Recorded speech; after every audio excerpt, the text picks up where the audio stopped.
We had a video we got from the jail, an Erring Brother gang member. He was murdering another inmate who'd refused to beat someone up for the gang. And the method he used to kill him, he just smashes this guy's head over and over into the concrete. And he's looking at the security camera and the guards aren't responding. 10 minutes in, you can see him just stomping on the back of this guy's head and neck and blood going everywhere. 20 minutes in and the guards still haven't responded.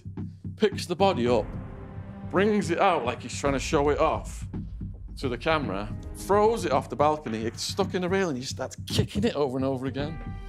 Only then did they notice and put this guy down. This is how much control the gangs have got over the young people in the jail.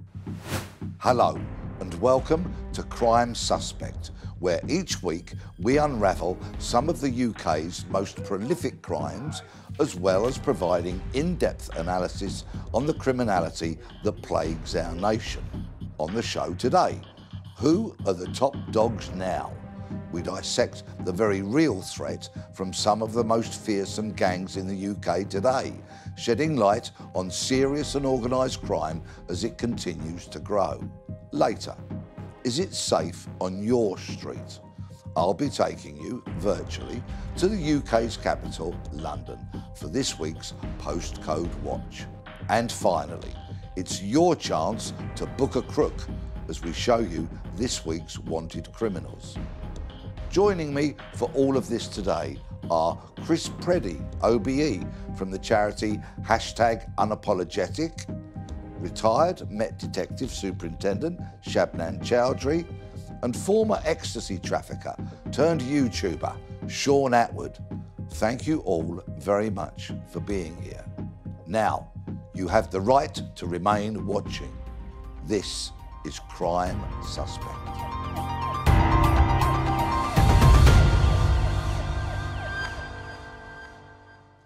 So, serious organised crime costs the UK economy an estimated £37 billion per year.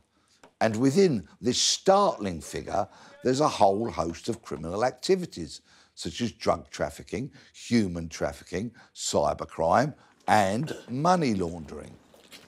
Increasingly, Britain's street gangs in certain inner-city areas, such as London and Manchester, are becoming more of a cultural transmission of America's Crips and Bloods. According to the Director General of the National Crime Agency, Graham Bigger, there's around 59,000 people involved in serious organised crime within the UK, with about £12 billion generated by criminal activities each year and around 100 billion of dirty cash from around the world laundered through the UK. But behind these alarming numbers lie the stories of countless lives affected by the ruthless actions of these notorious gangs. Shabnam, you set up a gangs unit when you were in the police. Based on your considerable experience, who are the gangs that are plaguing the streets and that we should be afraid of? Well, you've got Hackney, for example, which has the highest number of gangs across London with 33 gangs, and then you've got Newham with something like 13. But you've got the Holly Street Boys, you've got the Balance Boys, you've got Burger Bar Boys from across the UK. You've got, and they're in Birmingham as well, aren't they? They're in Birmingham. Yeah. So you've got a whole host of names, which some of these names actually come from, as you talked about earlier on, from America, from the Bloods and the Crips. And that is because they like the kudos of being associated with American gangs, with, you know, suggesting that they come from the hood in Brooklyn, places like that. So, yeah, quite a wide variety of young kids that are involved in criminal activity that are actually linked to some of the top organised criminal gangs across the UK. These are the ones that earn something like 200 million or are worth as much as 200 million. You can talk about the Addams family, who were notorious in the 80s and the 90s and were involved in extortion, in robberies, in violence. They're now really, really established. And people will say, well, that was like 20, 30 years ago. But actually, those are the gangs that are established that still run the streets of London. So notorious gangs like the Albanians, for example, that so many people have heard of and who go online to show off their weaponry and their wealth and what have you, would they have contacts or would they have influence over these kids that are carrying out the criminality on the streets? They have huge influence over them, Peter. What they do is they groom them. And then what they do is they initiate them into gangs. They will get them into buying trainers for them, they'll buy them bikes, they'll buy them all sorts of stuff. They'll get them to deliver drugs, guns and weapons. And then what they do is they get to a stage where they tell those kids, you've lost me money, you lost my drugs, or you've done something wrong, and now we own you. And it's really difficult for those young kids, many of them who actually want to exit those gangs, who cannot do that because of the fear of retribution by those organised gangs. You mentioned America, which brings me quite brilliantly onto you, Shaun. You didn't come up through the streets of gangs in the UK. You came into criminality and drug dealing through a very different route. What was that? So I was a stockbroker gone wild, had more money than common sense, started to import ecstasy from Holland to Arizona. May 16th, 2002, SWAT team smashes my door down. And I end up in Sheriff Joe Arpaio's jail, America's toughest sheriff, where I'm living for almost 6 years then in the Arizona system with Bloods, Crips, neo-Nazi gang members, Mau Mau gang members. When I arrived in America, the initiation ritual for the gang members was, if you see a car at night, my aunt warned me, if you see a car at night with its lights off, do not flash them to turn their lights on because they will shoot you dead. This is the gang initiation ritual. And to add on to what Shabnam said, out of all of the podcast guests we've interviewed, one told us a story whereby in this country, a young person owed the Albanian mafia money. He'd gone behind on his payments. They showed up at his house and took his eyeball out. Violence, violence, violence. This is, it's becoming a theme. Chris, I'm sure that you have experiences or you've heard tales of violence. What is it about violence and gangs? Is it a currency? Is it some kind of kudos? Why do we hear about it all the time? Well, obviously, like what goes down to anything, everybody knows when you have the certain sense of power. So if you're watching, like we always say, the Pablo Escobars, the Scarface, and I keep saying to some of these kids, they watch these movies thinking that they're going to get that end status at the end. And once again, like you said, it's that manipulation in the sense of, I'm going to score a point against you, so I'm going to show my violence in the sense of it's always got to be tapped up to a sense of who's more worse or who's got the most kind of like points on their scoreboard. And like I say, with a lot of these young people, if you're stabbed and you've now been filmed and someone's filmed you stabbing, then that gets to a stage now, what are you going to do to get back on that other gang? You're going to have to film and then you're going to have to do 10 times worse. So once again, it's all about now matching up each other, which the violence has now got out of control. And I feel we need to come to a basic system and understanding that you've got to remember these are 13, 14, 15, 16-year-old boys that are taking lives. And how do they get ensnared into this gang culture from the very beginning? Well, like with most people in the sense of we come from poor backgrounds, as their lack of opportunities. You've got to think about the many of the systems of where I grew up and where we are now. There is no youth clubs. There's no opportunities for our young people to be able to do anything. You go around to any single area, says no ball games, there's no activities. So once again, these young people are just out there on the streets doing nothing anyway. And I always say boredom breeds certain other things. You start off nicking a sweet from the shop. You start off in the sense of seeing a gang member standing on the street corner. But if you was doing activities, you would never see him in the first place. So now all of a sudden he sees you, he starts to groom you. And it's very simple as, do you know what, here's a bike. What do you mean, this is not my bike, I don't want this bike. No, this is your bike, you can have this bike. Oh, my mum won't let me have it. No, it's for you, you can keep it at my house, but anytime you want it, this is your bike. And before you know it, you're riding down the street and he comes up to you one day and he says to you, see that bag, take it down the road and give it to that person. And I say this to my kids every single time. What's in the bag? Drugs, sir, money, weapons, I don't know. But once again, do you think that he cared when I was dropping it down there? If the police came, who would have been in trouble then? But 9 times out of 10, the kids don't understand it. So once again, they feel like this person is not looking at them in a sense of throwing them to cattle or trying to make them go to prison. They're looking at them like, this person's like my dad, this person's like my brother, this person's like a role model to me. I'm going to do anything that this person says to, because I haven't got anything. And when you're in, you're in. When you're in, you're in. And if you're in an American gang, for example, but very much linked to the UK because drugs are being sourced or transited through, so it's all part of the UK criminality picture, what keeps you in there? Is it fear? Is it greed? Is it the buzz? So what I saw was low-level drug offenders come into the jail in Arizona. If they're white, immediately skinheads from the neo-Nazi Aryan Brotherhood come up to them, ask them what the charges are, give them a heart check, you know, see if they've got any confidence about them. They figure out where they're going to fit in. Yeah. Then they put them to work. Work means committing acts of violence to earn your tattoos. And to be a full member of the Aryan Brotherhood prison gang, you have to murder someone for them in the jail. Now, under the charter of these gangs, it's blood in, blood out. Mm-hmm. They sign up to that. They're impressionable, like Chris said. They come in, maybe they haven't got family members who are supporting them, and then all of a sudden, they've got these surrogates substituting that need. Mm-hmm. But they use the hell out of them. They get them doing low-level activity, like Chris said in the beginning. Then they get into more and more serious activity to the point where they're committing murders. We had a video we got from the jail, an Aryan Brotherhood gang member. He was murdering another inmate who'd refused to beat someone up for the gang. And the method he used to kill him, he just smashes this guy's head over and over into the concrete. And he's looking at the security camera and the guards aren't responding.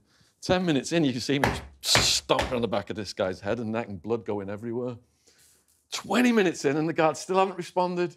Picks the body up, brings it out like he's trying to show it off to the camera, throws it off the balcony, it's stuck in the railing, he starts kicking it over and over again. Only then did they notice and put this guy down. This is how much control the gangs have got over the young people in the jail. Mm. Now, that's an example from an American jail, but what about examples of influence that street gangs in London or elsewhere in the UK might have over other children, other impressionable children? When you've got young children, that exactly as you were saying, you know, we're talking about here, come from backgrounds where there's poverty, where the demographic of the community is poor, where you've got single parents who want to do their best, who are working ridiculous hours, haven't got the time to look after their children. What happens is that those kids then turn to other people who offer them a family unity, and that's where they become part and parcel of a gang culture. Because they will say to you, you're like my brother. I'm like your mum, I'm like your dad. Mm-hmm. And what we will do is we'll look after you, we'll protect you. You just need to do A, B, C. You just need to carry this bag. Don't look in the bag, OK? You take it from here to Ipswich. Take it to Ipswich and you deliver it somewhere. And that kid just goes along and does it because you know why? They earn 150 quid at the end of the day.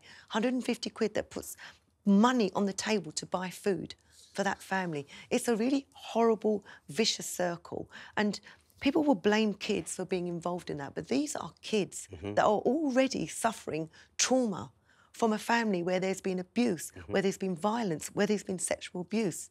So when they come into these gangs, they think they're being protected by other gang members, but they're not. These gang elders are vicious, vile individuals.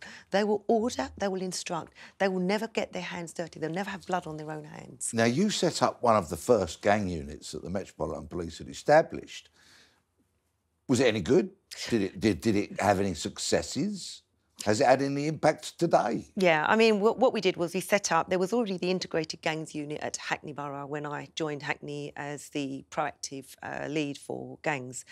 And we were being seriously criticised by the local authority, by the community, because of the fact that we had an integrated gangs unit working with local authorities, with education, probation, with charitable organisations. We actually weren't producing results. Hackney was known then as the murder mile. So we had to work differently. And what we did was we worked much stronger in partnership. We had to get funding because we didn't have the funding for it. I put a business case forward. We actually worked with some people like the Stop and Search Scrutiny Group who are regularly criticised. We had the gangs matrix then, which is also subject to controversy at the moment. But through that, we identified 4 key members of Hackney area's gangs and we targeted those individuals and we initiated a 6-month operation. But we didn't just target those individuals, because what we wanted to do was get young kids out of gangs. So we held jobs fairs, we did training for police officers on the front line, we did better training for them around stop and search, because actually that's where your information and your intelligence comes from. And the job that you do is only as good as the information and the intel that you get from your local communities.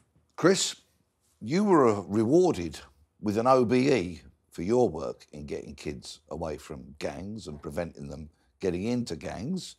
Give me some more solutions. What works? Well, this is what it's going back down to. Like I said, I know it seems a little bit of blasé and we hear it all the time, but you have to remember that these young people have gone through a certain experience, with a certain sense of trauma, and if you're not dealing with it in the right way, so this is the reasons why our company is so important, and many, many other charities and companies out there are so important, working with young people. So it's not just the programs that we deliver, but like you said, getting them back into education, making sure they're understanding sense of their mental health, their well-being, you know, the ones there, making sure that they're able to live within a society. So 9 times out of 10, we're questioning these young people about, why are you carrying a knife? Why are you doing this? Just go to college. Some of them don't even know the mental process on even how to get there. Some of them don't even know certain things to have to keep themselves safe in the sense of what they're going through.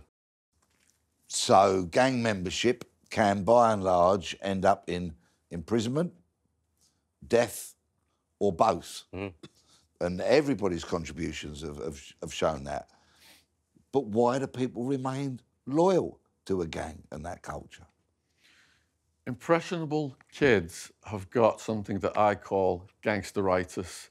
They've watched too much Scarface, they've watched too much Sopranos, they've watched too much Top Boy, and they think these people are their idols. That's what they aspire to be.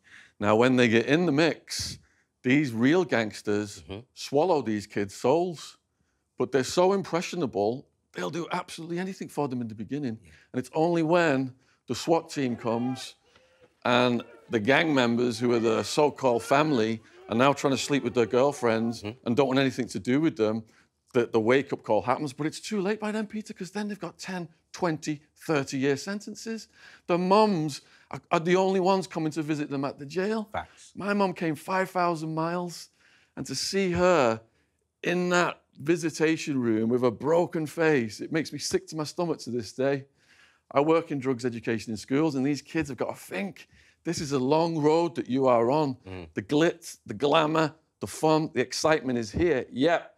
But as you get down that road, it's heartbreak for your mum, and as you said, it's the prison, police, death. Seeing your mum, was that the turning point, or was there another, or were there many? Seeing my mum, she's been outside for hours trying to get in, sniff a dog, strip, you know, searches, pat downs. And she's come all this way. All my money was taken. They had to remortgage the house to get me a lawyer. Otherwise, I was facing 200 years, or I'd still be in there now.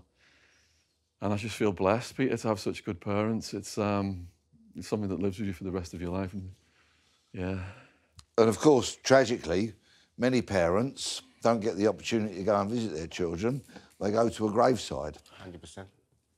100%. If you had a message for any young person watching this show, what would that message be if they were being tempted?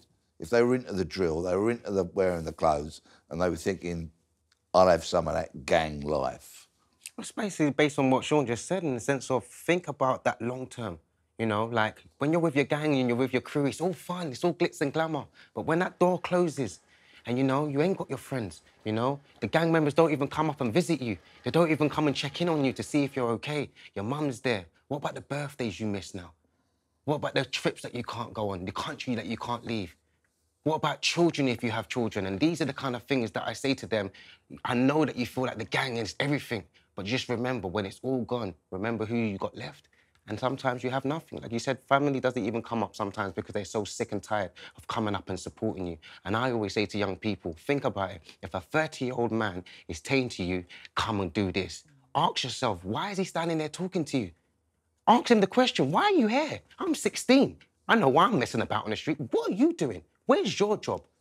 Why haven't you got your life together? And start asking them questions. Ask yourself, why is he hanging around with me? I'm 16. He's 35. Surely there's something wrong with his mentality. So that's what I want kids to start understanding and ask the question. Fabulous. Shabnam, what are the police going to do? What should they be doing? Have they got the resources to do it? What are they going to do to try and tackle this intractable problem? Policing has been given a huge amount of funding, particularly across London by the Mayor, in terms of tackling gang violence. But I think the two key issues are sat here, right in this room. You've got Shaun there and you've got Chris here. The bottom line is, unless you get people that have lived and breathed it, you are not going to be able to communicate with young people. Because whilst I had 31 years in policing, and you've got some fantastic detectives and police officers out there who want to make it better for young people, we are there to bring offenders to justice. There will always be that barrier between the police and the those involved in gangs. If you get people that have lived and breathed it, that are able to talk to them, able to talk them out of it, to tell them there's no glamour in gangs. It's a dirty, murky, ugly world where you will be very, very lonely. There's no such thing as family within gangs. Well, thank you all very much. It's been a quite brilliant conversation and I'm indebted to you all. Cheers. Now, moving on to this week's Postcode Watch, and we're in London, quite literally. Violent crime here makes up 22.9% of all offences reported. That's an increase of 0.4% year on year from July 2022 to June 2023. And compared with the UK as a whole, London's crime rate is 20% worse than the national average, with violence and sexual offences being the most common crime, totalling 254,935. Out of all London's boroughs, perhaps unsurprisingly, Westminster is the most dangerous, with an average of 59 burglaries here a week. In second place is Camden, with 958 crimes on average each week. And in third place is Southwark. The safest borough in London was Richmond upon Thames, followed up by Harrow in second place and Bexley in third. As we've been discussing today, gangs are also rife in London. Turf wars among London's gangs account for half of all shootings and a fifth of stabbings. The Helbanians, the Clerkenwell Crime Syndicate, the Malley Boys, the Tottenham Mandem and the London Underground Gang, or LUG as they're better known, are just some of the gangs carving up crime here in the capital. Right, now for the part of the show where we bring you mugs of thugs who are terrorising our streets. Have you seen these criminals? First up is this suspect, Lorik Lupke. He's wanted following a double murder in Islington. Lupke, aged 19, is from the Archway area and also has links to parts of East and South West London. He should not be approached. Next, we have Rhys Corran, who's wanted on prison recall after serving a sentence for possession of drugs with intent to supply. He is described as 6 foot 2 inches tall, with blue eyes and dark brown hair. He is of medium build and has links to Liverpool and Wigan. Lastly, do you know this man? He's wanted in connection with indecent exposure outside a school in southeast London. He was wearing a blue hat, a brown bomber jacket, beige chinos and beige sandals. If you think you know or have seen any of these crooks, please get in touch anonymously with Crime Stoppers on 0800 555 111. Right, that's all we've got time for this week. Many thanks to Chris, Shabnam and to Shaun. Be sure to leave us a comment, like and subscribe, and we'll be back next week for more Crime Suspects.